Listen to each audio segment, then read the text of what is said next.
After 16 years, the long-awaited conclusion to StarCraft is finally here. Legacy of the Void is StarCraft in its most uncompromising form, with a heavy emphasis put into micromanaging individual units. However, there are also fun new ways for beginners of all skill levels to play. What has happened here?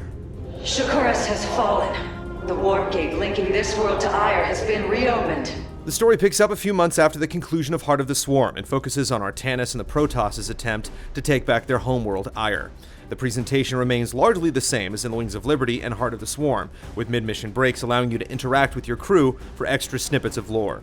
There are a few surprises along the way, but unfortunately, Artanis is the least compelling main character compared to Raynor and Kerrigan. He rallies the Protoss and fights back against the evil Amon, but never has to make tough choices. Still, Legacy of the Void features some of the most intricate and emotional moments in the entire trilogy, and provides a fitting payoff for longtime fans.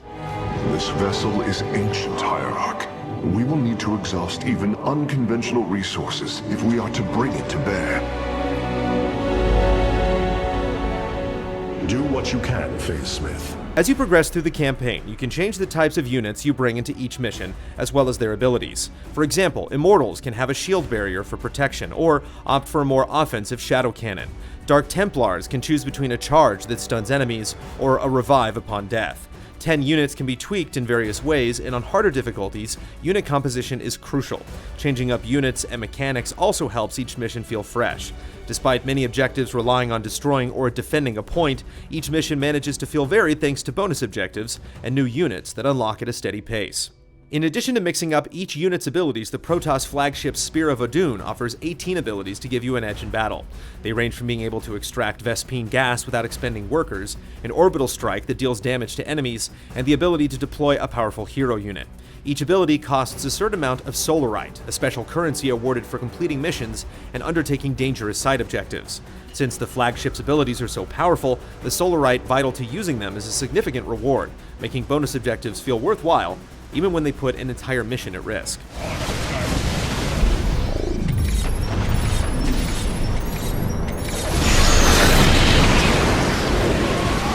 Multiplayer has been tweaked dramatically and adds 6 new units to the mix. The starting worker count has been increased, and mineral lines now have less resources, forcing players to expand more quickly. This makes the flow of matches much faster, as expanding early and often is fundamental to sustaining your army. The new units, 2 for each race, are micro-focused, meaning they need to be managed individually, not just as part of a group.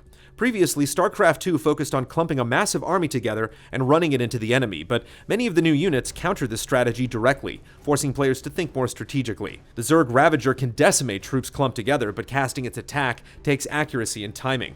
The same can be said for the Protoss Disruptor, which fires a massive orb that does massive area damage at the cost of a long casting time. Other changes, like granting a medevac the ability to drop a tank while it's sieged, is just another example of how Legacy of the Void favors detailed tactics over broad strokes. All of these changes add up to more nuanced games, promoting quick thinking and adaptability.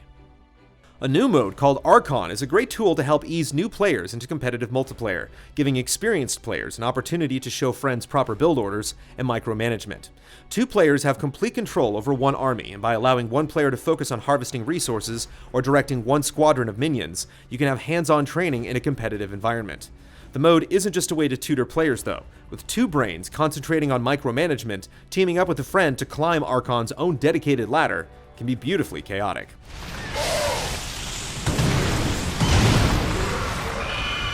Co-op missions are another great place to learn the game in a less intense environment. You can team up with a friend and choose one of 6 heroes, each with different abilities. Raynor can call in the Hyperion battlecruiser, but it's the Zerg that steal the show. Kerrigan and Zagara join the battlefield directly and play similarly to heroes in Warcraft 3.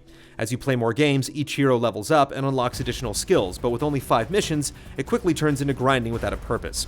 While the character progression is rewarding, hopefully Blizzard adds more missions and heroes in the future, because there is a solid foundation, it's just a little slim right now. Worlds may fall to ash. What matters is that we endure. StarCraft II Legacy of the Void is a fitting conclusion to the story that began 16 years ago. It lays a solid foundation for multiplayer, which we expect to be tweaked and balanced for many years. It offers multiple ways for new players to learn in a less intimidating environment, and the emphasis on micromanaging individual units keeps experienced players on their toes. Whether or not this is truly the end for the series, StarCraft II doesn't leave you wondering what could have been, but establishes a legacy that will be worthy of honor for years to come. With this vessel, we will avenge what has transpired, Karax, and we will free the Templar.